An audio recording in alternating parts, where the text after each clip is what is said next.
I'm here again mga mare. So ito na mga mare, yung sinabi ko sa inyo, ibablog ko ang ginataang dahon ng malunggay. Malunggay na fresh from puno ng kapitbahay mga mare. Updated kayo sa mga post ko mga mare. Nakita nyo nakaraan. So bagong kuha yan sa puno mare ng kapitbahay. So ayan, for today's video mga mare, magluluto tayo ng murang ulam pero masustansya. At siguradong swak na swak sa budget nyo mga mare. Napakamura at pero masustansya.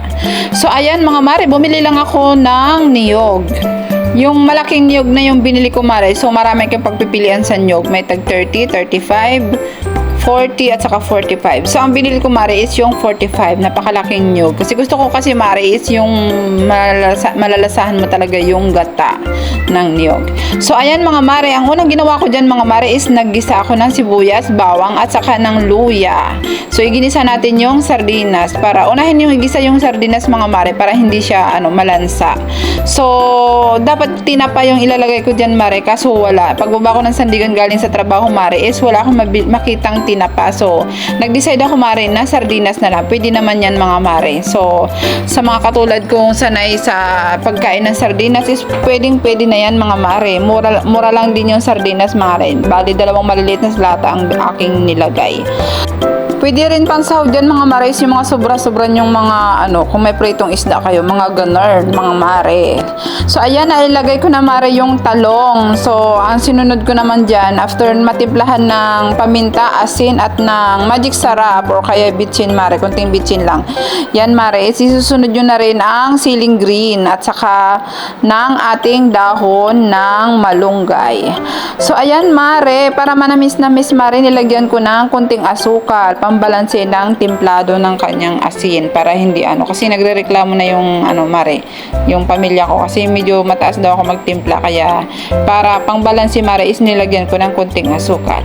So ayan mga mare, after natin matakpan at maluto ng mga ilang minuto mare, is ilalagay na rin natin ang pangunang piga sa gata. So yung kanina pala mga mare, yung tinubig natin dyan is yung pangalawang piga sa gata para pampalambot lang ng mga gulay. So after pag malapit na maluto mga mare, is ilalagay nyo yung pangunang piga sa gata para mas creamy siya mga mare.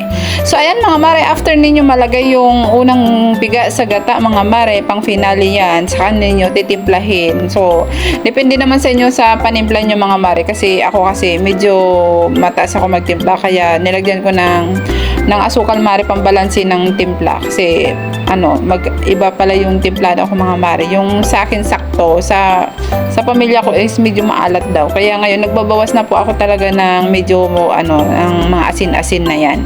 So medyo matabang sa akin, sa kanila ay tamang-tama lang ang timpla. So ayan mga mare, napakasimpleng luto lang mare, madaling lutuin at swak na swak sa budget ninyo at napakasustansya pa. Pwede sa pamilya talaga yan mga mare, lalo na sa mga bata. So ayan mga mare, kain na tayo. Maraming salamat sa inyong panonood ng aking mga mini vlog. Kahit busy ang maring lidigard ninyo mga mare, is sinisingit pa rin ang pagbablog kahit papano, kasi nakasanayan ko na, libangan ko na rin mga mare. So sa mga hindi pa nakapag-follow sa akin, please follow and share my video. Thank you sa lahat-lahat mga kumare. Let's eat na mga mare. So ito muna for today's video mga mare. Bye!